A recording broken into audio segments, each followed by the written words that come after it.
Saya juga merasakan banyak persoalan yang terjadi dalam hubungan. Dikarenakan perbedaan ini, muncul persoalan. Saya rasa sangat penting bagi mereka untuk mencari titik temu dalam hubungan tersebut. Jadi Gereja Katolik membedakan dua jenis pernikahan beda agama. Yang pertama ada pernikahan beda gereja.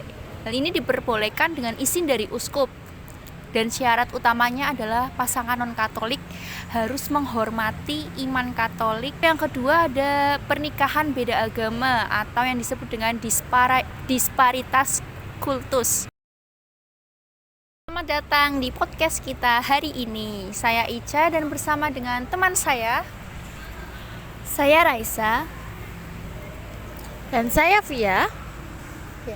Jadi pada kesempatan kali ini kita akan membahas tema yang tidak hanya menarik tetapi juga cukup sensitif dan relevan di tengah masyarakat kita, yaitu pacaran beda agama. Kita akan menggali berbagai perspektif, tantangan, dan pengalaman yang mungkin dihadapi oleh pasangan yang menjalin hubungan di tengah perbedaan keyakinan. Mari kita mulai.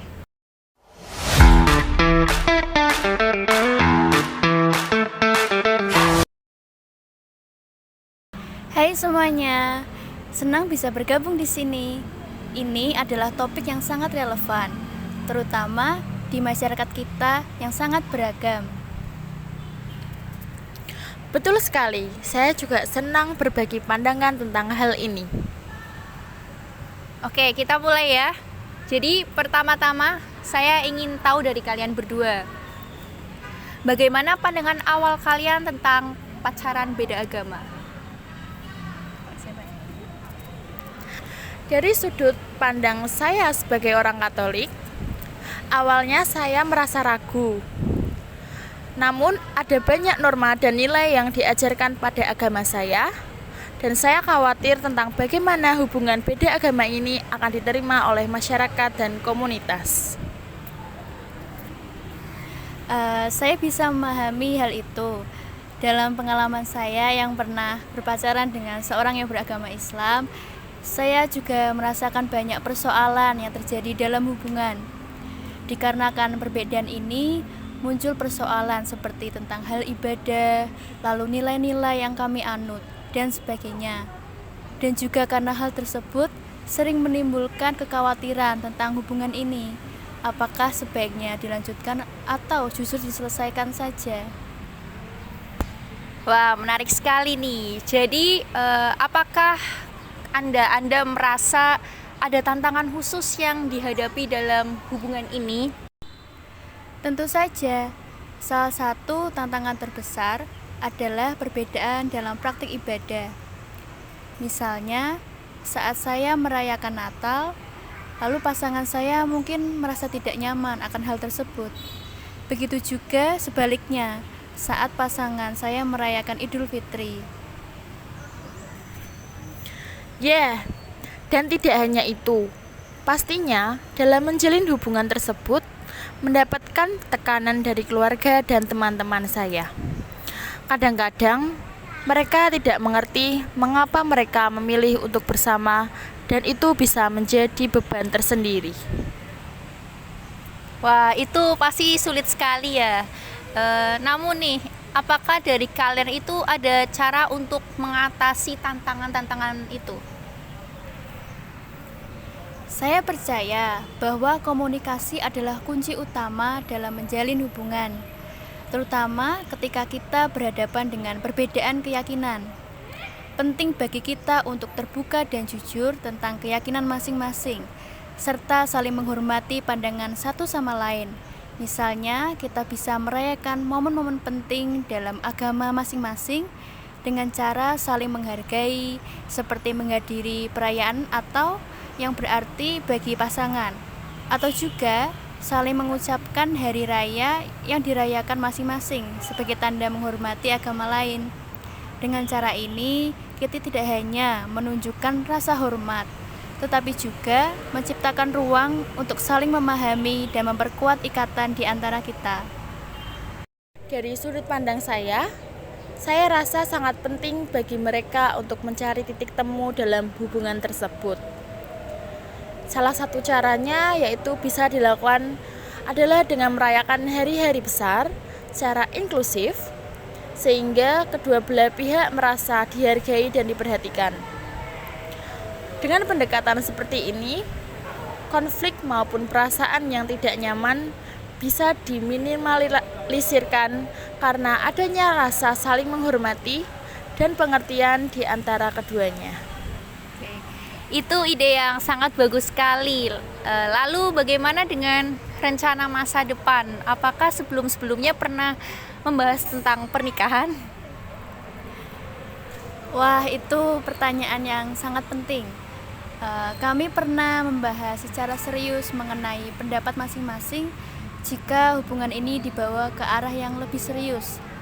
Kami sepakat bahwa jika kami memutuskan untuk menikah, penting untuk melibatkan keluarga dan mencari cara untuk menghormati kedua agama. Namun karena ego masing-masing yang menghalangi, kami akhirnya memutuskan untuk berpisah. Ya, meskipun keputusan itu sulit, kami merasa bahwa itu adalah jalan terbaik untuk kami berdua. Oke, terkait dengan hal itu, saya ingin berbagi sedikit tentang pandangan Gereja Katolik mengenai pernikahan beda agama. Jadi Gereja Katolik membedakan dua jenis pernikahan beda agama. Yang pertama ada pernikahan beda gereja. Biasanya disebut dengan mixta religio, seperti dengan Protestan atau Ortodoks. Hal ini diperbolehkan dengan izin dari uskup. Dan syarat utamanya adalah pasangan non-Katolik harus menghormati iman Katolik dan keduanya sepakat untuk membesarkan anak dalam iman Katolik. Lalu yang kedua ada pernikahan beda agama atau yang disebut dengan disparitas kultus. Seperti Muslim, Hindu atau yang tidak beragama, ini juga diperbolehkan tetapi hanya dengan dispensasi dari uskup. Karena dianggap sebagai penghalang yang berat. Pihak Katolik harus berkomitmen untuk mempertahankan imannya dan membina anak-anak dalam iman Katolik, sementara pihak non-Katolik harus memahami dan tidak menghalangi komitmen tersebut. Itu sangat informatif ya, karena hal itu memang berat. Jadi, kita perlu mempertimbangkan bahwa anak-anak dari pernikahan beda agama bisa menjadi persoalan dalam rumah tangga itu sendiri. Itu adalah pendekatan yang sangat bijaksana dan penuh pertimbangan. Sebelum kita akhiri diskusi yang menarik ini, saya ingin tahu apakah ada pesan yang ingin kalian sampaikan kepada pendengar yang mungkin sedang berada dalam situasi serupa di mana mereka harus menghadapi tantangan dalam hubungan yang melibatkan perbedaan keyakinan ini. Saya hanya ingin mengatakan bahwa cinta itu universal dan tidak mengenal batasan. Meskipun kita mungkin memiliki perbedaan dalam keyakinan dan latar belakang, jika kita saling menghormati dan berusaha untuk memahami satu sama lain, kita bisa menemukan jalan tengah yang memungkinkan kita untuk bersama. Penting untuk diingat bahwa cinta yang tulus dapat mengatasi banyak rintangan, asalkan kita bersedia untuk berkomunikasi dan berkompromi. Betul sekali, jangan pernah takut untuk mencintai.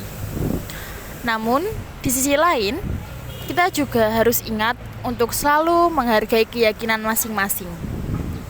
Komunikasi yang terbuka, pengertian yang mendalam, serta saling menghargai perbedaan adalah kunci untuk membangun hubungan yang sehat dan harmonis. Dengan cara ini, kita dapat menciptakan lingkungan yang mendukung bagi diri kita dan pasangan, meskipun ada tantangan yang harus kita hadapi. Oke, terima kasih banyak untuk Raisa dan juga Via atas diskusi yang sangat bermakna dan penuh wawasan kita hari ini. Semoga pendengar kita yang mendapatkan banyak informasi dan perspektif baru tentang pembahasan pacaran beda agama ini. Sekian untuk hari ini dan sampai jumpa.